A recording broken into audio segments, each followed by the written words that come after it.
Get back there? Okay. All right, so I think we're right there on time. So. This is Gaming and Mental Health. My name is Amanda Hall. I am a counselor. I work mainly with adults and substance use, just so you know where I'm coming from. We'll talk a little bit about kids, and we probably have some educators. Do we have anybody in the mental health field? Okay. All right. Cool. Gives me an idea where I'm at. Okay. Well, thanks for coming.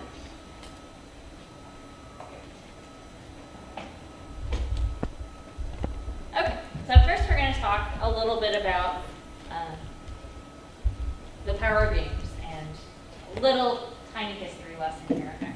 So, according to an ancient Greek historian, dice games came out of the kingdom of Lydia during a time of famine. So there was a famine across the land, kingdom, and people were fighting. People were cranky. I can tell you as a mental health professional that hangry is a real thing. If I skip lunch, I'm pretty cranky. I'm guessing that if there was a famine and I had to skip all my meals, it would not be pretty. So the king said, all right, here's the deal. One day you get to eat.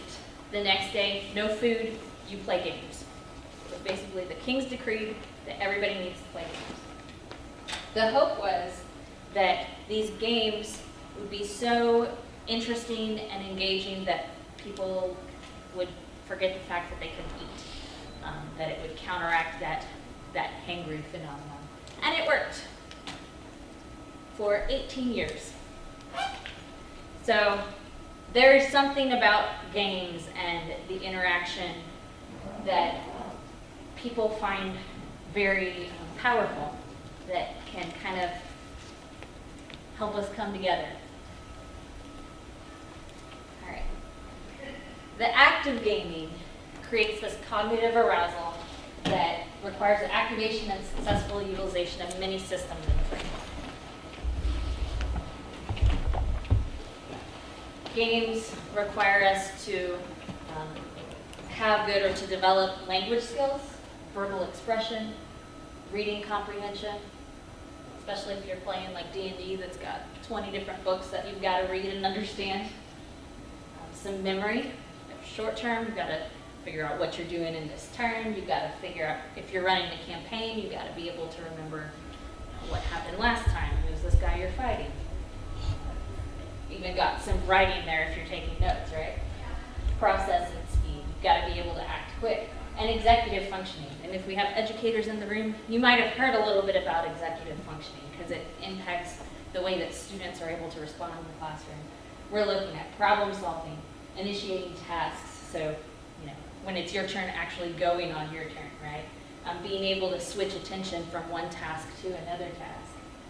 And executing strategies. So, if you're trying to play a game, you're keeping track of a lot of different things, and you're having to depending on what game it is, maybe you're managing resources in Catan, or trying to decide which bad guy you're going to hit in D&D. And that all requires a lot of mental flexibility and the ability to switch attention from one thing to another. All of these things are very good to have in the classroom, right? And executive functioning comes up a lot. One of the reasons you may have heard about it is that kids with ADHD have difficulty with some of these executive functioning tests. So, and if any of you guys have been around a kid with ADHD, it's not just attention. One of these kids can be sitting in front of a video game and play that and have their attention on that all day long. It's not the fact that they can't focus on something, it's that ability to switch attention from one thing to another that's really difficult for these kids. And I'm not saying that, hey, put them in front of the board game and that's going to cure their ADHD. I'm not saying that. But it does help to develop some of these things. And as a educator or as a mental health professional, sometimes playing these games is a good way of seeing how these kids are doing and where their weaknesses might be in certain areas. So. Okay. So for a lot of modern times, gaming is seen at best as just recreational. You're just kind of playing around, or even harmful. So you guys have heard some of these stereotypes.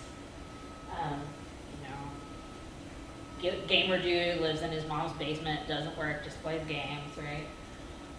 Or even talk of violent video games causing different shootings, or we get a bad rep sometimes with gaming stuff, right? Okay, but contrary to some of those stereotypes, there are actually some positive characteristics that have been associated with gamers. So there was a study that found that fantasy role players had significantly higher levels of empathy than a non-gaming comparison group. You kind of think of that, right? Empathy is that ability to put yourself in someone else's shoes. If you're playing in a role-playing game, you are literally putting yourself in someone else's shoes. You're having to think about, oh, that poor widow just lost her son. Maybe we should go help her find him. I mean, you're doing a lot of pro-social tasks. There was another study that found that in MMOs that the gamers, they did a personality test and found that they actually had higher levels of extroversion and less neuroticism. So they weren't these like loners just sitting in a basement playing by themselves. An MMO actually requires you to have social interaction with people you don't know. I mean, some of that requires being able to, yes, it's over the internet, but that's still a social connection, and just reaching out and talking to somebody is a task that a lot of people don't do.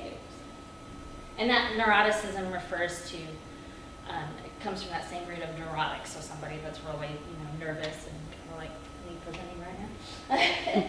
So those MMO players actually are a little bit more even-keeled than we might think. Again, not that crazy dude sitting in his mom's basement never talking to anybody. And then there's this idea of this, I like this, called the urgent optimism. So this is that idea that gamers have, that they are seeking the next epic win. Even if they get beaten down, even if they get killed on this level, they still load up and go to that next level. Or they still are like, man, that was rough, one of our party members got killed, but we're still gonna go back and we believe that we can defeat the Dark Lord, or whatever. They keep going and moving forward because they believe that they can do that. And that's a good thing, right? That's something that you want to see in your kids, right? Or in your adults, right? It's that idea that, okay, this wasn't great, but we can try again and we can do it. Okay. We've also seen some rise of using gamification to help people get motivated to use some of the powers of game, and that piece of gaming that some people might talk about, like addiction, that idea, like, oh, okay, we want this, we want to level up. And people have started using that in ways that can actually help us get motivated to do our real life tests. There's this app, it's on phones, and it's also, you can use it on the computer, it's called Habitica. And what this does, if you haven't heard of this, you can program into it, tell it things that you want to, habits that you want to start doing. So, okay, I want to start exercising more. I want to drink more water. I want to read more. And you can put this in, whatever you want to do, put this into this program. And then when you do that, you can check it off, and it gives you XP. And over time, you level up, and you get little items, and you can dress yourself up in these little things and little pets. And it's just that idea of that games have that make them so engaging that you can, oh, okay, you get that positive reward and feedback for doing those things in real life, that changes that you want to make that can be helpful to us. So it's pretty neat. Check it out. Okay, so now we're going to look a little bit more specifically at mental health and in that mental health field, what's going on. All right, so since we've started to see some of those more positive benefits of gaming, and it is everywhere, some researchers have started looking at if this can be helpful in maintaining or supporting our mental health, and how we can kind of, again, use those motivating factors of games to help. Okay, so this is another little experiment here. They had participants play a little video game for 5 minutes, and they were randomly selected to either play Superman, Voldemort, or just a circle. And then after they played that game, they were asked to taste test these little chocolate sauce and chili sauce. and then give some of that to a future participant. So they said, okay, so you get to pick what you want to give them, and then they have to drink the whole thing. Okay, so they can decide how much and what they wanted to give them. Oh, sorry, I won't tell you the rest of that. Okay, so what they found is that the people who played as Superman for 5 minutes gave twice as much of that chocolate to the next participant. They were like, oh, okay, this person will want to eat some chocolate. So that was really nice. The people that played as Voldemort gave twice as much chili sauce to the next participant. And it wasn't just that they all really liked chili sauce. They asked them to to say, is that good or bad? They said, ew, this is gross. I'm going to make this person taste that. After 5 minutes of playing as Voldemort. So this has an impact on us. So again, if you're a teacher and you're going to be playing games with your students, you might not want to run an evil campaign because that may have some impact. But on the positive side, since we're kind of taking a positive stance here, having people play as that pro-social, doing good, can actually help them do good in their real life. So, powerful stuff again. Okay, yeah. What about the circle players? Oh, they were just kind of that control, so they were the middle group. Yeah, they were the comparison.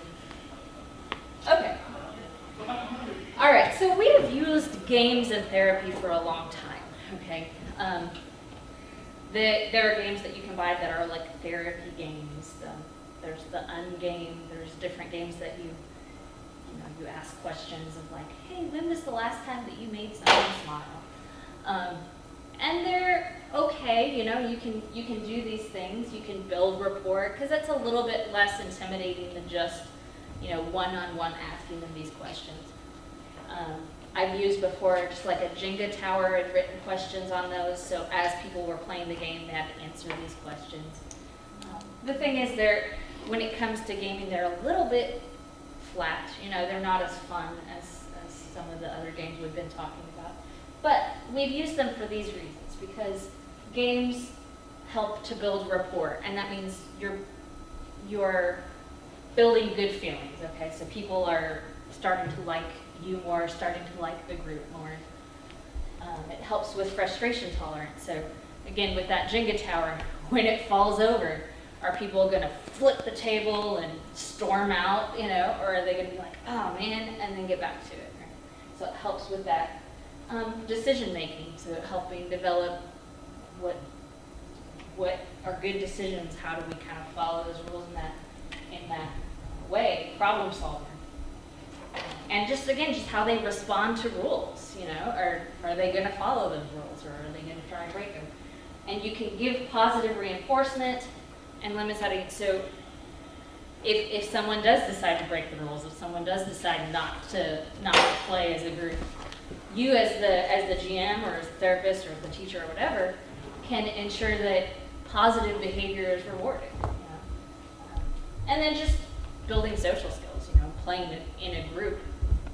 Some of these people that you're dealing with may not do that very often, so building that pro-social, pro-group behavior. Okay. Can I interrupt briefly? Yes. If anybody has event tickets, for this particular section, which you don't need, but if you have them, could I collect them at this point?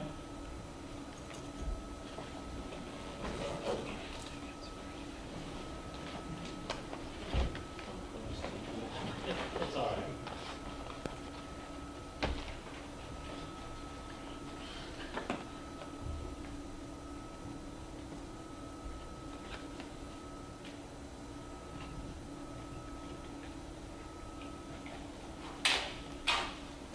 Thanks.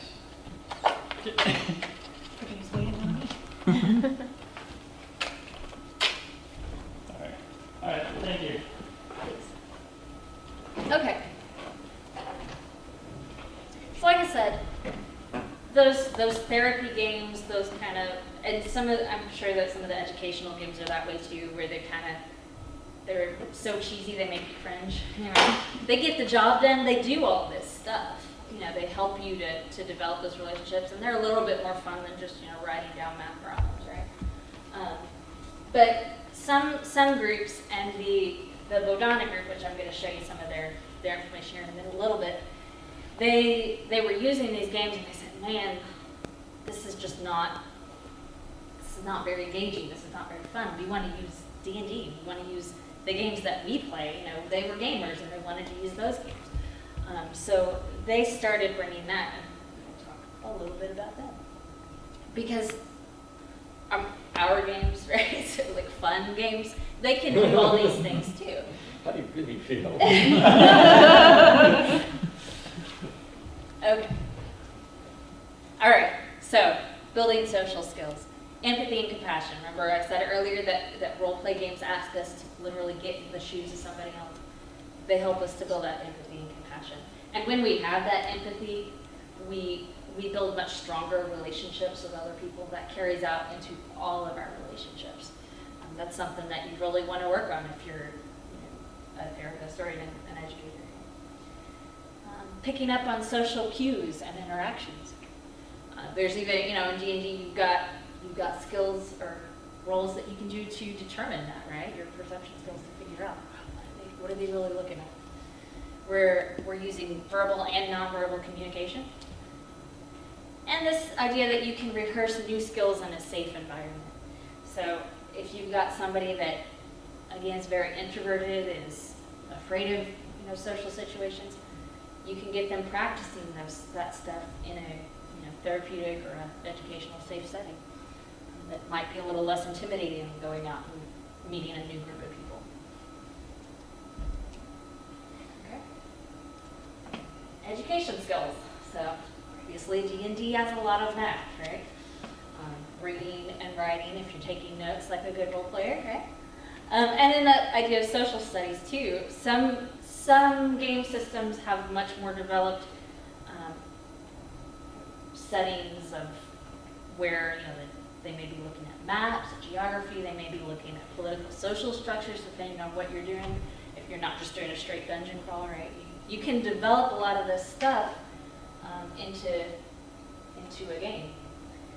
And games help us to see a practical implication of math that's less intimidating and more fun. Whether you're using Monopoly or D&D, you're not. How kids always ask, "Is this going to be on the test?" or "When am I going to use this in real life?"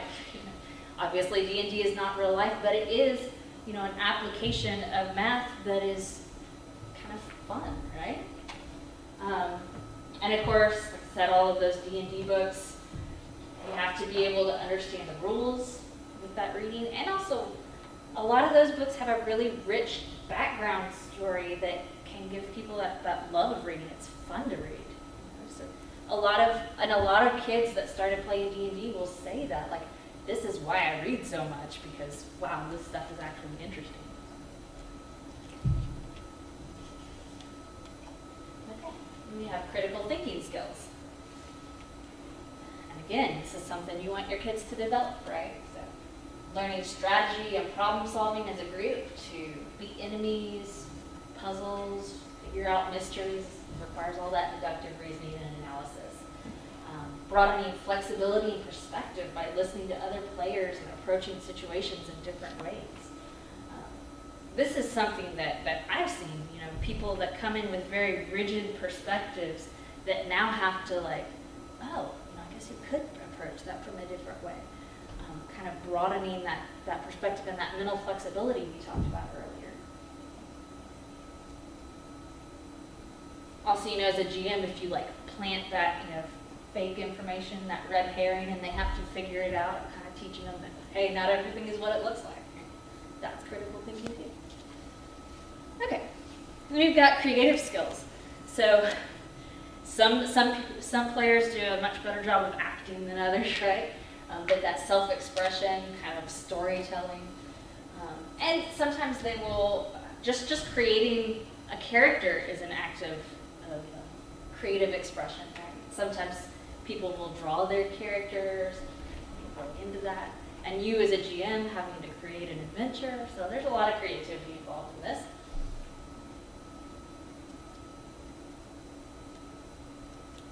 And then we've got resiliency.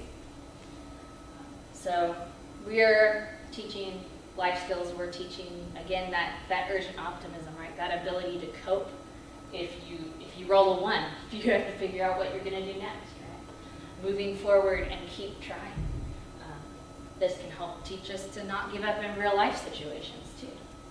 Being adaptable, learning to cope, not throwing the table up,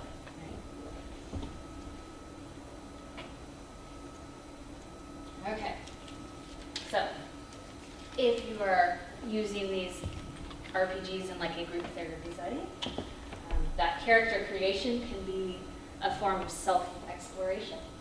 You can have people draw up a character of what they would look like if they were in this game system, or what their dad would look like in this situation. What would their skills be? Again, developing those pro-social behaviors like teamwork and trust.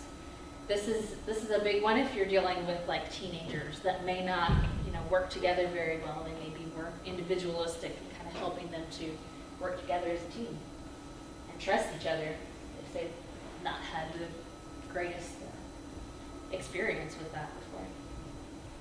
Are there some specific systems that you would recommend that work? It really, you can use a lot of different ones. I'll talk a little bit about some of the stuff I've done. Some of the groups that I'm going to show you at the end have just used D&D. There's some systems that, for like the character creation bit, do a really good job. Yep. Okay, sorry. I like the Smallville system because they put a lot of emphasis and connections with other characters. I don't know if any of you are familiar with that, but you create your character, and then as part of the character creation process, you create your connections with other players. Like, how am I connected to this person? And that gives you an actual mechanic that you can use. Since Smallville is out of print now, Margaret Weiss lost the license to it. The Dresden Files system by Eagle Hat Productions. They do that the too? exact same thing. Cool. Okay, thank you. And then I've also used some that are more kind of, the players help to create the story. Those are good too. Just kind of open stuff. Yeah? I can do real quick. There's also a game called Hill Folk, Okay. where part of the character creation process is literally establishing what your relationships with everyone else in the party are. That's cool. Yeah, so that piece for that that connection piece is really good. It really, a lot of it depends on your group, because if you have a group that's never played any role-playing games before, you might kind of pick a little bit easier system to use, but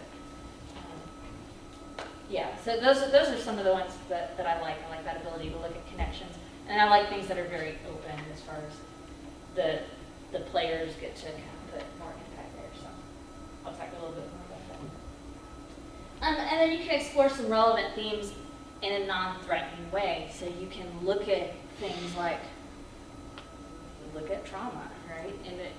But remove it a little bit, so it's not you going through something, it's a character going through something. You could look at different things, and again, I work in substance abuse, so I can look at things like enabling in this kind of setting, or peer pressure, in a way that's not like you have a problem. That's like, oh, how do you deal with this as a character? And it kind of gives the players or the clients a little bit more agency as how they're going to overcome a situation.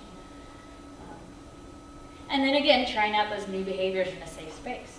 This could be a situation like, and I'm kind of focusing on that substance abuse just because that's where I work, but you can look at this in a lot of different ways. You could put them in a situation where things are, problematic, and how maybe a situation they've gone through before, a way that they got in trouble, what got them into the problems that they're facing, and have them try out different ways that they could have either prevented that or could have approached that, which they can use maybe next time they're in a similar situation. So you can do all that in a way that's not, that kind of plotting, just making them feel guilty and crappy, but in a way that is a little bit feels safer and feels less threatening. Yep. So in situations like that, when they make bad decisions, do you punish them? I mean, how do you, as a DM or whatever, how do you lead them to making a good decision versus making a or lead them in a certain direction, Yeah. I guess. So, You know, I guess I've been kind of lucky because a lot of times my players kind of do that. The other players kind of help with that too. Since they're working together as a team and they're getting all those different perspectives, a lot of times when they hear something that sounds like it's going to be more successful, they tend to be like, oh, okay, yeah, they go with that. And I think that's the benefit of just having more people, at the table is that, I haven't had a group where the whole group is like, yeah, no, this is not, and just kind of all go down. So, I don't know how you would approach that. okay. But I mean, it might be one of those, total party kill situations if it's that bad. Yeah. Like I work with kids, Uh-huh. and sometimes it's about letting them make those choices, Uh-huh. so they learn cause and effect. Because a lot of times that's what they really struggle with. Yeah. They think that they can do whatever they want, and there's not going to be repercussions. And so sometimes you have to let them fail. Yeah. And that's one of the benefits of games is that you can do that in a situation where it's not going to end up with them, in jail or, failing a class. It's going to end up with them, oh, maybe they have to roll up a new character, but that's what happens, so they are learning that consequence in a way that is safe, not going to have a big impact on their real life, so to speak, but they learn it. Thanks.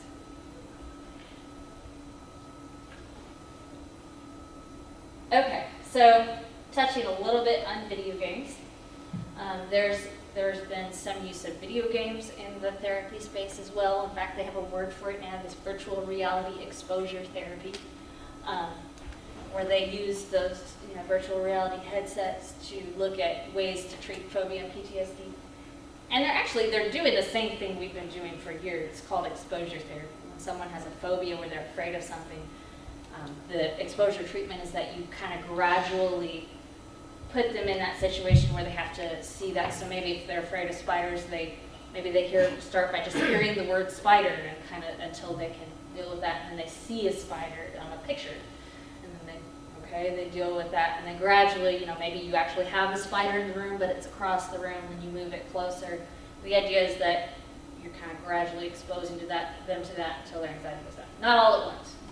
You're not doing that all in the same 10 minutes of like, okay, here's a picture of a spider, now it's in your face. It's a gradual over time thing. And some companies, developers, have put together programs where you can do that in a virtual reality space. So it's that removed, it's a gradual thing. Okay, you're seeing a picture of a spider and it's coming closer. And I don't know if any of you guys have done that virtual reality thing. A lot of times you feel like you're really there. There's a program called Everest where you are climbing Mount Everest in the VR program. If you look down, if you're afraid of heights, you're probably going to have a panic attack because it really feels like you're right there looking down. So those are ways that you can do that in a safe environment where you're not really going to fall off a mountain, but you can start to kind of do that now. I wouldn't recommend you do that on your own. That's the kind of thing that you want to have a professional there to do that with, not just like, oh, okay, I'm going to get this program and solve my fear of heights. Probably not the best idea. You want a professional there. But there are professionals now that are doing this. There's also different guided meditation apps, both for phones as well as games like Flower and Journey that are just kind of helping you to get into that meditative flow-like state, some relaxation. They don't really have a point other than that, just relaxation. So there's a lot of that stuff available.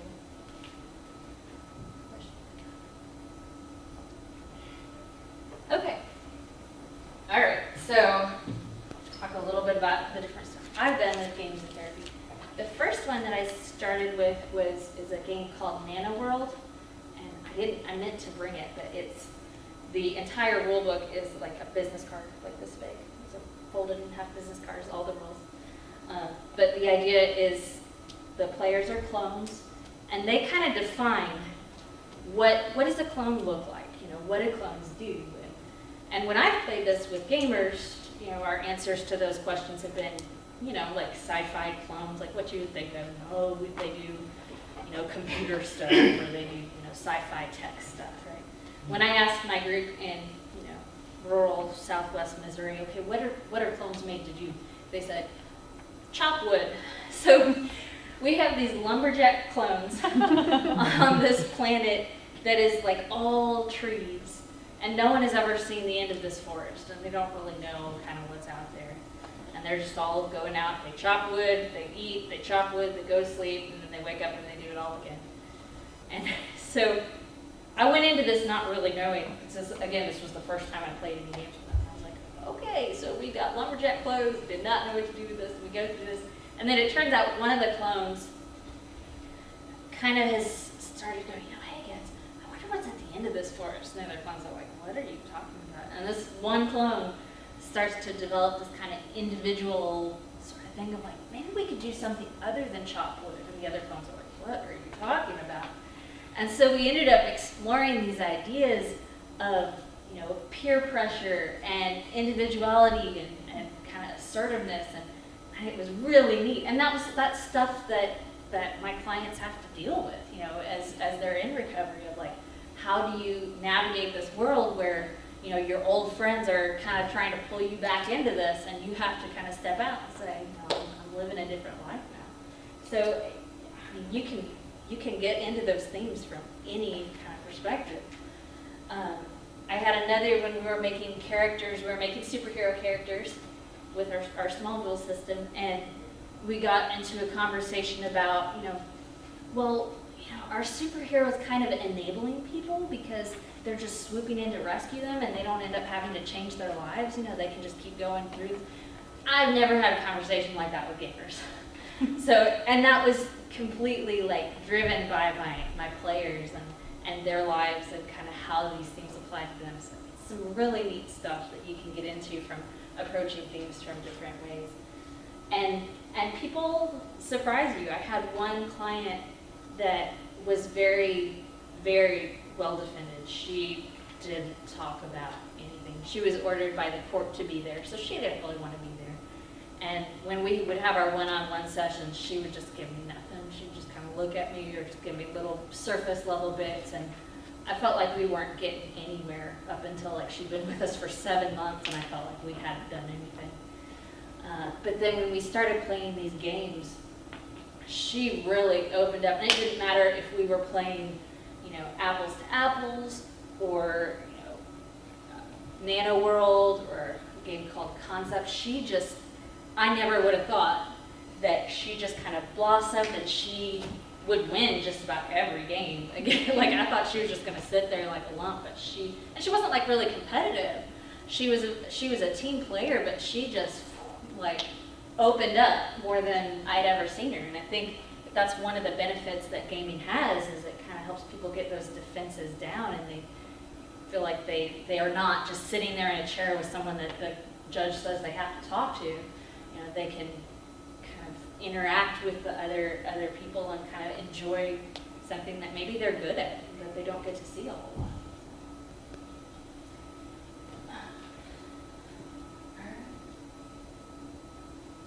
There's some different groups that are working on using games in therapy, and they've got some really good resources.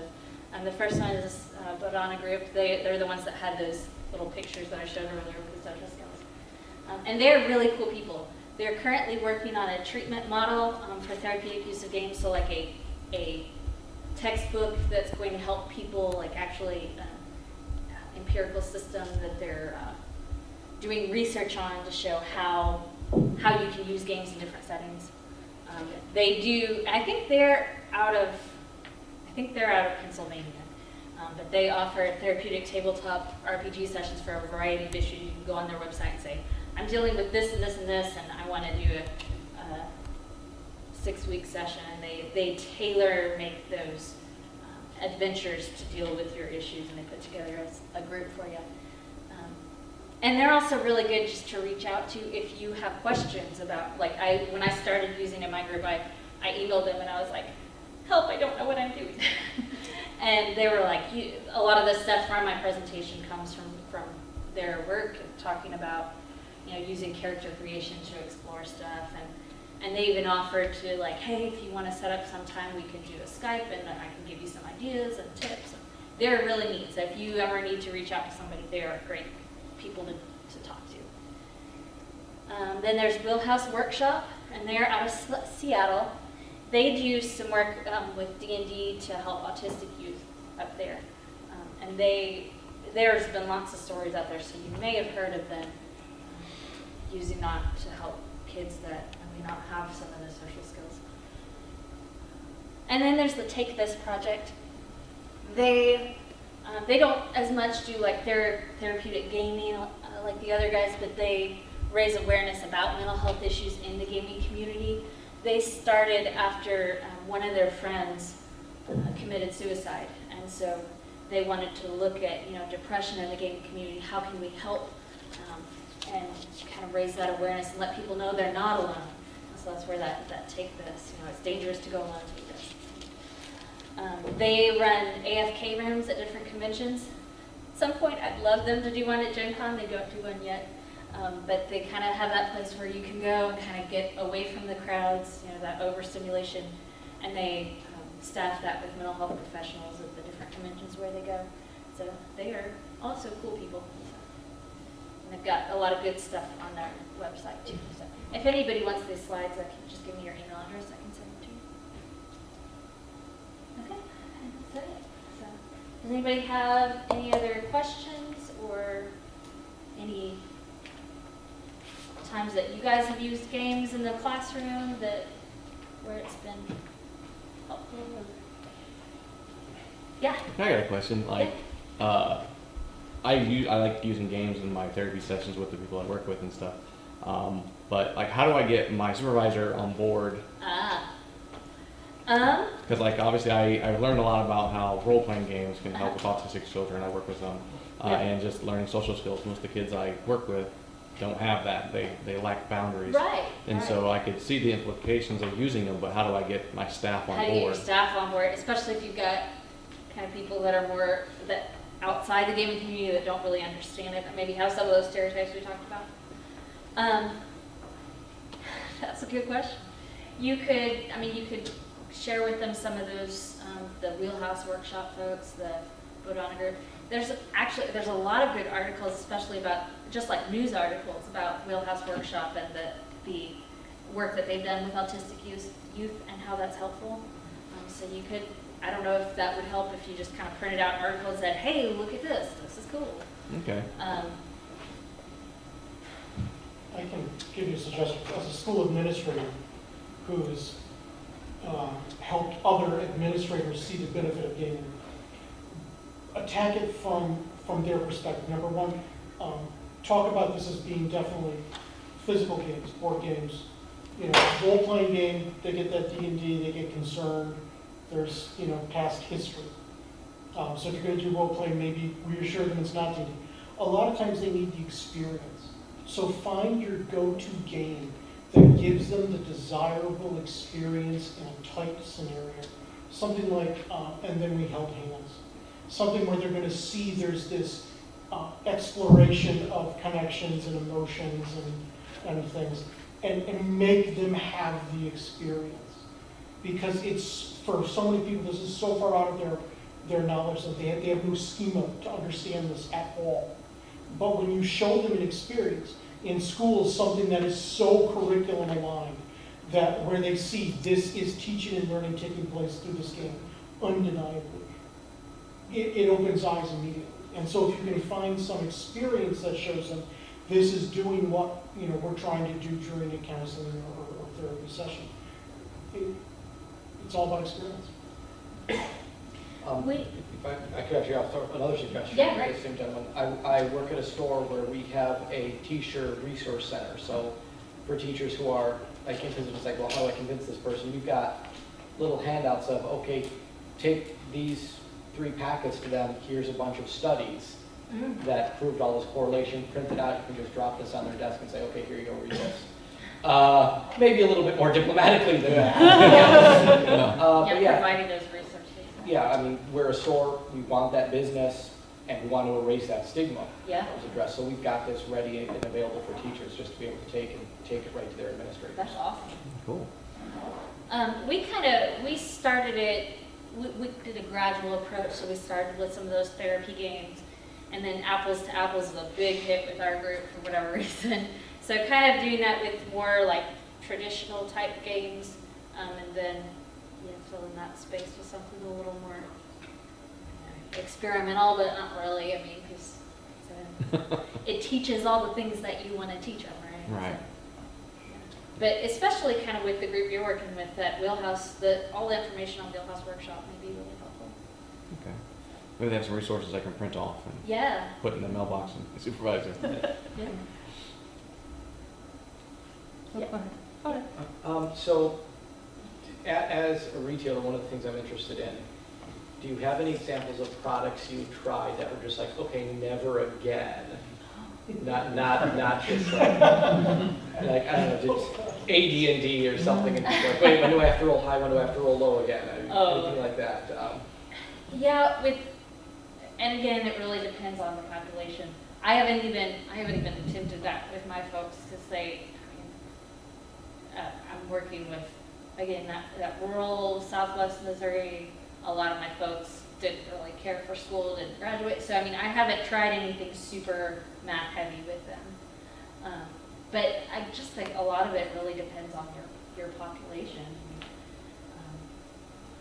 And I think that if you had a group that was going for a while, once they kind of been introduced to this idea, that you could go into some of those other systems too. All of my folks had never gamed at all before, like never done any role-playing games before. So it was kind of like, I go in there and like, okay guys, this is going to be different. We're going to try this out. And just kind of approach it that way. And they've enjoyed the different stuff I've tried. I've tried Fate, that Nano World, Smallville, so they've been pretty okay with different stuff. Also concept. Oh yeah, Concept, more a board game thing. But they loved Concept. They were awesome, especially that one that I was telling you about that was so well defended. And I didn't think she would at all because I thought she was a very concrete thinker, and Concept requires you to be kind of abstract because I don't know if you guys have seen. Yeah, okay, so it's kind of like charades but with pictures, and you're trying to put together different concepts pictorially, and I was like, I don't know how this is going to go over because my folks don't always like to think. But it had them thinking in a very different way, and again, taking on different perspectives. That was pretty cool. So that one worked really well. Yeah. I work as a training coordinator for the Department of Justice in Canada. Oh. And we currently have a bunch of mental health in the workplace initiatives. Uh-huh. So I'm trying to come up with a sort of short lunchtime program, sort of like this. Yeah. What would you suggest for games or some resources anyway that would deal with like anxiety, depression, stress-related type stuff for adults? Like specifically, like kind of more of the. Or like something that might be helpful for that, or some resources that I could go to for something, or any games offhand that would be helpful in that kind of more adult-related Yeah. anxiety, depression type helpful games or reserve. I mean, I kind of think that really just about any game is going to be helpful in Yeah. decreasing anxiety and kind of having people having fun. Yeah. Like I said, our group loves apples to apples. Like it's ridiculous the amount Yeah. they have for that because it gets people laughing Yeah. and relaxing. Yeah, because I'm trying to start something like an information thing on that, Yeah. because we also have a health and wellness Mhm. network, so I was thinking maybe writing an article on that and as an introduction, and maybe creating like a gaming club at work, Yeah. so people could meet up with other gamers at lunchtime and do stuff like that. Yeah. That'd be really So, cool. yeah. I mean, as far as like that, like I said, that was really our intro is apples to apples Yeah. as far as kind of getting people, Yeah. because they all love it. They all have Yeah. a lot of fun with it. And then kind of moving from there. Okay. So, I don't know. Okay. Does anybody else have any ideas about that? Like, Games. Yeah. So, Gigs would be great. Or for a really short one, Yeah, they have to be Um, short because it'd be a lunch hour okay. thing, so. timelines, cardline, the cardline animals, Globetrotter. Anytime I bring these out with students, they're supposed to be competitive games, but if you get 4 or 5 people around the table, they will work cooperatively on it. Okay. And so it's a very relaxed one. But Dixit's a pretty quick one, you know, there's a scoring mechanism, it doesn't matter if you use it or not. Yeah, Um, that's how concept is. too. There's a way to score. Telestrations, you know, there's a lot of these party-type games that are gonna work really nicely because they're gonna be social mechanisms for conversation. There's a scoring mechanism often that nobody pays attention to because Okay. the game is the reward. I'd recommend Hanabi, if you haven't heard that one. How do you spell that? Yeah, that was gonna be, I think, for non-gamers, That's no frustrating. It's a Good, long-term, good. it's a long-term investment, but if you play with the same group, what I found is like, it increases that one particular group's communication abilities. Yes. Especially if you actually like, okay, guys, we're gonna actually keep score on it. So it's a But I think cooperative. Well, the that's- team building game though is very different from a stress relief, anxiety treatment. True. Well, part of my thoughts for creating this group too is to connect people from other departments, because you're on the same build, like, my department is 3 floors, and you're lucky if you see anybody on the 3rd floor for months. It's like, oh, you're at the Christmas party, haven't seen you for 8 months. Yeah. It's ridiculous how much we don't interact And with that's each a- other. That's a different. It's very game set. They're isolating great too. games. Tokaido. So, it just might be a thing to bring people together to socialize, but have the underlying benefit Yeah. of the rest of it. Yeah. So, Everything that you have said about, teamwork and social skills and other different things. So I think that would be good. Yeah. Reverse charades is a good team builder game. It's where the whole team acts out to one person, and you have a time limit how many different acts you can do, and the team that has the most wins. Okay. A lot of fun. I've done a lot of lunch type work games and stuff like that, and the ones I find best are things like Spades, 42. Those work Oh, yeah, really yeah. well, and code names because you can do several Oh, yeah. games. That's great. But things like that tend to do real well at lunch type things. Yeah. I have a question. Uh-huh. I don't want to put you on the spot too much, but I imagine you have an opinion as a mental health professional. Do you have any recommendations sort of for the other side of games that might help people to have more empathy for people with mental illness or with disability? I work in the accessibility space digitally. We're trying to put together a program that helps people to think about how to design for people with disabilities and mental illness and things like that. So. I'm trying to think if I've encountered anything quite like that. I mean, I think certainly you could kind of change some existing games. I mean, I think you could do that with, if you were doing a role play game and having people be either playing, I mean, because you don't want to have them acting, but maybe encountering people that have some of these issues and putting them in a situation where they kind of want to help, or just kind of recognizing the different roles that people can play. As a way to normalize it? Yeah, as a way to normalize it. And maybe not even like, okay, here now rescue this person, this poor person with this mental health disorder, but showing people that have mental health disorders that are, doing well. My father's a psychiatrist, and one of his favorite TV shows, this is a little off topic from gaming, but is Monk. Because you see someone who very clearly has, obsessive compulsive, has a mental health problem, but is really good at what he does. And so maybe showing something like that, yes, this is a difficult situation, but people are doing well. They don't necessarily have to be rescued. So you might kind of look at that, maybe even looking at different ways of showing that through role-playing games. This is not so much a game, but when I was in school, we had this group, and I wish I could tell you what they were called. It would be way more helpful if I could. But they had something set up where it was supposed to be kind of like to help people experience what it might be like to have like schizophrenia, and they had them like have a, what I'm talking about, where you have like headphones on and you're hearing different like voices and things, and you're trying to complete tasks, but it's really difficult, and to kind of help people to see, well, like this is a tough thing, and that sort of kind of experience that was a really, from the people that went through it, they said it was really effective. And not like making fun of or, playing like a character, but to kind of be put in those shoes to kind of develop empathy. Yep. I think to kind of answer some of that too is to understand the other side of it is to understand the stigma that's related to mental health. Yeah. And so if you can combat the stigma to debunk it, you're going to do well with what you're trying to do. Yeah. It's funny, Yeah. we've got that the going name on of the where game. we're There's a game that we came have out a whole recently where access the publisher said that if you died enough times in some period of time, you would completely lose your save. And it apparently hasn't happened yet. And so like they're essentially lying about how the game works.